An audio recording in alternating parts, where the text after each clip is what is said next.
Hello friends, today we are going to learn eco-friendly celebrations on page number 60. 3.3 this unit we have to study. विद्यार्थ्यांनो आज आपल्याला page number 60 वरचं eco friendly celebration हे letter अभ्यासायचं आहे. आता या लेटरमध्येच बघा तुम्हाला अर्थ सामावलेला आहे. इको फ्रेंडलीचा अर्थ होतो पर्यावरणपूरक किंवा पर्यावरणाला पोषक असं साजरीकरण. आता हे जे लेटर आहे हे पर्यावरणाला आधारित आहे आणि यामध्ये फॅमिली लेटर कसं लिहावं किंवा इनफॉर्मल लेटर कसं लिहावं याचा एक उत्कृष्ट नमुना तुमच्यासमोर सादर केलेला आहे. जसं आपण मराठीमध्ये अनौपचारिक पत्र लिहितो तसंच इंग्लिशमध्ये सुद्धा अनौपचारिक पत्र कसं लिहायचं हे तुम्हाला आता शिकायचं आहे. त्यामुळे आपल्याला 2 पॉईंटने हे लेटर अभ्यासायचे आहे. We have to study this letter with 2 points. That is we have to study with letter how to write a letter and we have to listen that how we have to celebrate eco-friendly festivals. आपल्याला eco friendly festivals कसे साजरे करावे हे सुद्धा अभ्यासायचं आहे.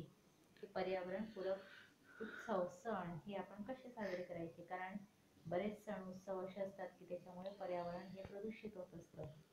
तर या सगळ्यांचा विचार या पत्रामध्ये दिलेला आहे. बघा, जसं आपण मराठीमध्ये अभ्यासतो त्याचप्रमाणे इंग्लिशमध्ये सुद्धा लेटर रायटिंग करताना लेखकाच्या किंवा रायटरच्या उजव्या कोपऱ्यामध्ये वरती अगोदर स्वतःचं नेम किंवा डेट आणि त्याखाली प्लेस हे आपल्याला राईट करायचं असतं. म्हणजेच तुम्ही लेटर रायटिंग करताना you have to write first date on which you are going to write letter and under it you have to write place. लक्षात घ्या की अगोदर तारीख टाकायची आणि त्याखाली तुमचे गावाचे नाव टाकायचे किंवा तुमचे ठिकाण टाकायचे. आता इनफॉर्मल लेटर लिहिताना तुम्हाला डायरेक्ट तुम्ही इंट्रोडक्शन करू शकतात. डायरेक्ट त्यामध्ये तुम्ही त्या व्यक्तीला तुम्ही संबोधित करू शकतात. इथं बघा 25 सप्टेंबर 2015 पुणे असं त्याने लिहिलेलं आहे. म्हणजे हे लेटर 25 सप्टेंबर 2015ला लिहिले गेलेले आहे आणि पुण्याहून ते लिहिलं गेलेलं आहे. आता हे लेटर कोणाला लिहिलेलं आहे? अथर्वला. Dear Atharva, I receive your letter. हे first of all congratulations. It's really amazing that you have celebrated eco friendly Diwali. Eco friendly Ganeshotsav in America. बघा, अथर्वला त्याने हे ॲड्रेस केलेलं आहे. ज्यांना आपण ॲड्रेस करत असू त्यांचं पत्र आपण ज्याला आपण पत्र लिहित असू त्याला डायरेक्ट आपण ते लिहायचं असतं. म्हणून इनफॉर्मल लेटरमध्ये कुठल्याही प्रकारचे सब्जेक्ट रायटिंग म्हणजे कोणाला आपण काय विषय काढणार आहोत असं सब्जेक्ट न लिहिता डायरेक्ट त्याला ॲड्रेस करायचं असतं. आता इथे ॲड्रेस कोणाला केलेलं आहे? अथर्वला. Dear Atharva, I receive your letter. मला तुझे पत्र मिळाले. हे first of all congratulations. This line is in exclamatory form. बघा, हे जे वाक्य आहे फर्स्ट ऑफ ऑल कॉंग्रॅच्युलेशन्स, सर्वात अगोदर तुझे खूप हार्दिक अभिनंदन, हार्दिक अभिनंदन असं त्याने म्हटलेलं आहे. आणि हे वाक्य उद्गारवाचक आहे म्हणजेच एक्सक्लेमेटरी सेंटेन्स आहे, म्हणून तिथं एक्सक्लेमेटरी मार्क दिलेला आहे या वाक्यामध्ये. It's really amazing that you have celebrated eco friendly Ganeshotsav in America. किती विचित्र किंवा किती विशेष आहे, किती आश्चर्यकारक आहे की तू अमेरिकेमध्ये इको फ्रेंडली गणेशोत्सव साजरा केला किंवा पर्यावरणपूरक असा गणेशोत्सव साजरा केला. हे खूप रिअली खूप खरोखर विचित्र किंवा विशेष आहे. Please write to me more about it. कृपया मला त्याबद्दल आणखी काही कळव किंवा सांग. Here we are also planning to celebrate eco friendly Diwali. इथं आम्ही सगळ्यांनी ठरवलेलं आहे. We are also planning to celebrate eco friendly Diwali. आम्ही कसलं प्लॅनिंग करतो आहे, कसलं नियोजन आखलेलं आहे, तर आम्हाला दिवाळी ही सुद्धा इको फ्रेंडली साजरी करायची आहे. See students, this year we have celebrated eco friendly Diwali because of कोविड-19. बघा विद्यार्थ्यांनो, यावर्षी आपण सुद्धा इको फ्रेंडली दिवाळी साजरी केली सगळ्यांनी. विदाऊट क्रॅकर्स आपण ही दिवाळी साजरी केली सगळ्यांनी. ती कशामुळे? कोरोनाच्या प्रादुर्भावामुळे. कोणीही एकत्र आले नाही, फटाके फोडले नाही, आवाज केला नाही, गोंधळ केला नाही. हे कशासाठी?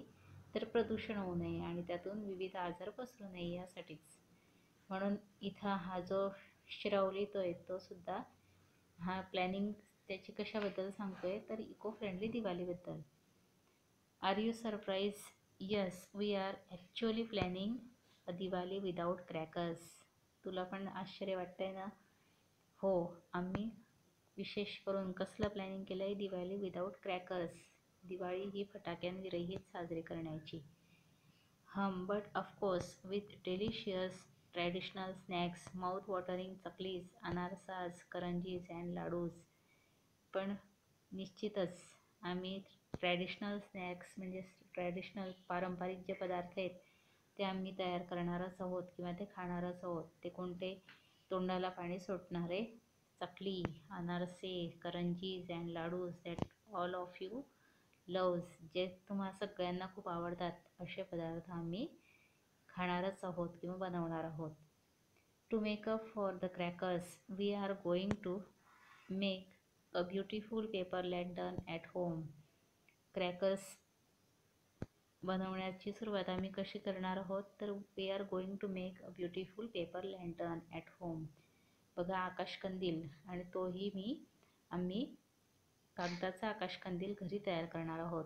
बऱ्याच विद्यार्थ्यांनी यावर्षी आकाशकंदील घरी तयार केला आणि तो आपल्या दरवाजात लावला. खूपच सुंदर दृश्य ते दिसत होतं या दिवाळीमध्ये. Diwali without crackers and eco friendly Diwali we all have celebrated this year. I am also going to make a model of fort Rajgad.